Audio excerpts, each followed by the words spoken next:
அனைவருக்கும் இனிய மாலை வணக்கங்கள். இன்றைய இறையமுதத்திலே நாம் பார்க்க இருப்பது ஸ்ரீ மீனாட்சி ஸ்தோத்திரத்தின் 8வது ஸ்லோகத்தை பாருங்கள். யஸ்யா பிரணாம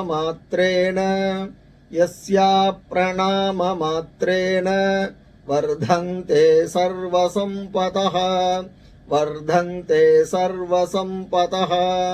யஸ்யா பிரணாம மாத்ரேன வர்தந்தே சர்வசம்பதஹ யஸ்யா பிரணாம மாத்ரேன வர்தந்தே சர்வசம்பதஹ நமஸ்தஸ்யை சுமீனாக்ஷ்யை தேவ்யை மங்களமூர்த்தயே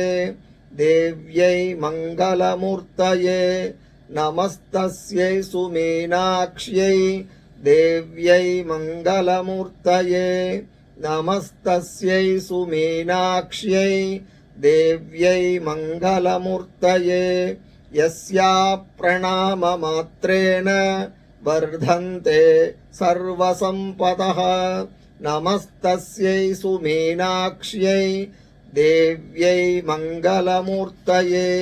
இதன் பொருள், எந்த அம்பாளை நமஸ்காரம் செய்வதாலேயே எல்லாவித செல்வங்களும் வளர்கின்றனவோ அந்த தேவியும், மங்களமே உருவாக உடையவளுமான அந்த மீனாட்சி தேவியை நான் அனுதினமும் வணங்குகிறேன்.